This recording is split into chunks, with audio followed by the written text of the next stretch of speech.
এটা কি করলি? কার গায়ে চা ঢেলেছিস তুই জানিস? চোখ কান কোথায় থাকে? কি আশ্চর্য, আপনি ওনার গায়ে হাত তুললেন কেন? সরি ম্যাডাম, আসলে রাগটা কন্ট্রোল করতে পারিনি, কিন্তু দেখেছেন একদম ছোট লোক, হ্যাঁ? কার গায়ে কি করতে হয়, কোথায় কি করতে হয় ম্যানারটাই জানে না। বেয়াদব, এই দেখে শুনে কাজ করবি। চাটা তো আমার গায়ে পড়েছে, তাই না? চাইলে তো আমি ওনাকে বলতে পারতাম, ম্যানেজার সাহেব এটা কিন্তু ঠিক না। Extremely sorry ma'am. বাবা কি বললো? উনি একটু ফরেন ক্লায়েন্টের সাথে মিটিং করছেন, প্লিজ আপনি একটু ওয়েট করুন, আমি আপনার জন্য লাঞ্চের ব্যবস্থা করছি। Ma'am,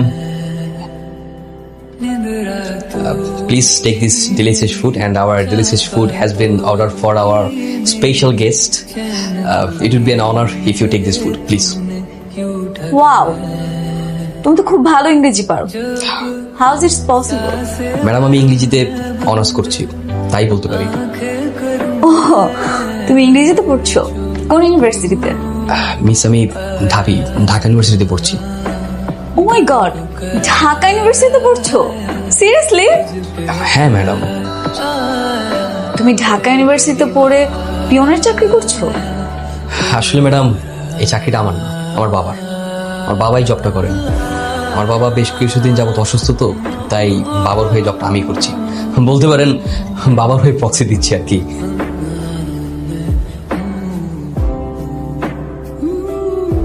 কি ব্যাপার, আপনি এরকম শুকনো পাউরুটি পানিতে ভিজিয়ে খাচ্ছেন? না মানে ম্যাডাম, ওই আচ্ছা ঠিক আছে, আপনি আসুন আমার সাথে। এটা কি তোমার খাবার জায়গা?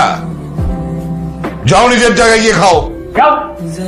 মানে বাবা, আমি ওকে আসতে বলেছিলাম, তুমি শুধু শুধু বকা দিল ওকে। কেন আসতে বলছো? কেন তুমি ওকে আসতে বলেছো এখানে? তুমি জানো না কার সাথে বসে খাওয়া যায় আর কার সাথে বসে খাওয়া যায় না? আমি সবাইকে মানুষ মনে করি। জি বলেন। সামনের মাসে আমার ছেলের পরীক্ষা ফির জন্য টাকা লাগবে, আমাকে কি অগ্রিম কিছু টাকা দেওয়া যাবে? কোনো টাকা পয়সা হবে না, জান ম্যাডাম। এই যেটা চাচা দাঁড়ান, আপনার কত টাকা লাগবে? ৬,০০০ টাকা। আচ্ছা দাঁড়ান, টাকা পেয়েছেন না, আবার ভেদ্য মাছের মতো হা করে টাকা রয়েছেন। যান, ঠিকঠাক মতো কাজ করেন। টাকা টাকা টাকা, যান। এমনি একটু ঘুরতে এসেছিলাম, দেখি তুমি এখানে চা খাচ্ছ, তাই ডাক দিলাম। আচ্ছা, হ্যাঁ হ্যাঁ, চলো চা খাই একসাথে। আজকে চা খাওয়ার মুড নেই। আচ্ছা তোমার কি সময় হবে? চলো না একটু ওদিকটা ঘুরে আসি। হ্যাঁ ফ্রি আছি, যাও তো যাই। আচ্ছা, তোকে আমি বাসায় পাঠিয়েছি আর তুই ফাইল না এনে বাসায় আমার মেয়ের সাথে নাচানাচি করছিস, আর আমি এখানে মিটিং এর জন্য বসে আছি। স্যার আমি ইচ্ছা করে করিনি, আপনার আমি বলেছি আর তুই তার সাথে ধেই ধেই করে নাচ শুরু করলি, তুই থামাতে পারতি না? সরি স্যার, আমার ভুল হয়ে গেছে। বেরিয়ে যা, এই মুহূর্তে আমার অফিস থেকে বেরিয়ে যা, get out. Sir sorry sir, আমার হবে না স্যার, আমি কথা দিচ্ছি, আর এটা রিপিট হবে না স্যার। তোর বাবা কত ভালো একটা মানুষ, আমার এই অফিসে 10 বছর ধরে কাজ করছে, কোনো কমপ্লেইন নেই তার এগেনস্টে, আর তার ছেলে তুই এতই তো। ছি, স্যার এই ছেলেকে এক্ষুনি গাড় ধাক্কা দিয়ে অফিস থেকে বের করে দাও। জি স্যার। স্যার তোমার বাবা পছন্দ করেন না, সেজন্য তোমার বাবা আমাকে অফিসে যেতে মানা করে দিয়েছে। কিন্তু এটা তো আর অফিস না, তাই না? এটা রাস্তা। এখানে তোমার সাথে আমার কথা বলার অধিকার আছে, কেউ হস্তক্ষেপ করতে পারবে না। তোমার বাবা যে কোনো জায়গায় যে কোনো পরিস্থিতিতে তার অধিকার আছে। কিন্তু আমি তো কোনো অন্যায় করছি না। আমি বুঝতে পারছি, তুমি বুঝবে না আর বোঝার চেষ্টাও করছো না। তোমাকে একটা কথা বলি। কি কথা? কথাটা চাইলে আমি অনেক পরেও বলতে পারতাম, কিন্তু আমি আমার কথা জমিয়ে রাখতে পারি না, তাই ভাবছি বলে ফেলি। আমি তোমাকে ভালোবাসি। ইউনিট ছেলে হয়ে বসের মেয়ের সাথে প্রেম করতে চাও, গোষ্ঠী নষ্টি করতে চাও। বস তো বলছে আপনার লাথি মারে অফিস থেকে বাইরে করে দেন, আমি ওরে নিষেধ করে দিব স্যার। আরে নিষেধ এখানে করার কি আছে? যা নিষেধ করো ওটা বাসায় যেয়ে করবেন। স্যার দারোয়ান, স্যার এদিকে স্যার, বুড়ারে ধরে নিয়ে যাও স্যার। আরে যাও। তোমার মেয়ের সভ্যতা মেলামেশা করছে ওর সাথে। ছি ছি ছি ছি ছি, এটা কি ওই ছেলেটা যেটার সাথে দুদিন আগে নেচেছিল? ওই ছেলে তোকে ভাগ করবে না, তার ফলে তো ফালিল মেয়ে জানি কোথাকার। একদম শাস্তি তোকেও পেতে হবে, চিন্তা করিস। আজকে থেকে তোর বাড়ির বাইরে যাওয়া বন্ধ। আমি বুঝতে পারি আমার ভাবে কাঁদ থেকে আব্বা, আমার লোকে তোমার চাকরির কাছে কামড় করে মাফ করে দাও আব্বা। না আমার আব্বার কিছু হয় নাই। আব্বা আব্বা ভালো থাকবো, এই পৃথিবীতে কে আছে আমার? আমি আছি, আমি তোর বন্ধু, আমার জন্য ভালো থাকবি, নিজের জন্য ভালো থাকবি। খবরদারি নাম আমার শুনতে নাম আমি আর শুনতে চাই না। আচ্ছা ওর কি দোষ বল? ও তো তোকে সত্যিই ভালোবাসে। অন্যায় তুমি এখানে কেন? কি চাই তোমার? তোমাকে চাই, না, আমাকে তোমার প্রয়োজন নেই, তুমি চলে যাও। কিন্তু আমার প্রয়োজন আছে।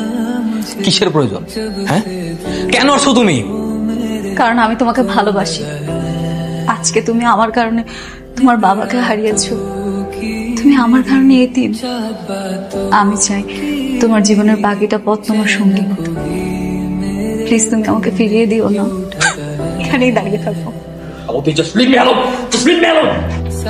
ভালোবাসা বলে অসম্ভব, সেটা তোমার কাছে ভালোবাসা না, আমার কাছে ভালোবাসা না।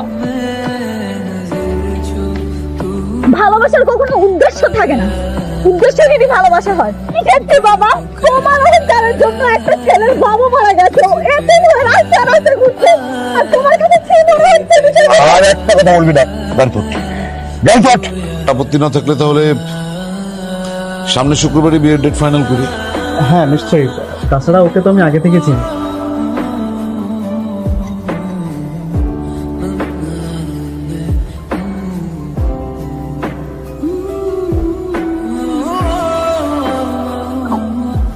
আমি গতকাল বিয়ের আসর থেকে পালিয়ে এসেছি। সেটা তো জানি, কিন্তু কোথায় ছিলে? আমার কাজের মেয়ে ময়নার বাসায় ছিলাম। আমি জানতাম গতকাল পালিয়ে আসলে বাবা নিশ্চয়ই তোমার এখানে এসে আমাকে খুঁজতো, তাই বুদ্ধি করে ওদের বাসায় ছিল। তুমি আসলে একটা পাগলি। ভালো মতোই জানো তোমার বাবা মা তোমার আর আমার ভালোবাসা কখনো মেনে নেবে না। মেনে নিলে নিবে, না নিলে না। আমরা পালিয়ে যাব। আচ্ছা, তুমি কি আমাকে নিয়ে সংসার করতে পারবে না? বেশি আমি পারবো। সত্যি? আমার মাথায় হাত রেখে বলো। মাথা ছুঁয়ে বলবো আমি পারবো। ঠিক আছে, চল। বাবার লোকজন যে কোনো সময় চলে আসতে পারে। হ্যাঁ ঠিক আছে, চলো চলো আসো।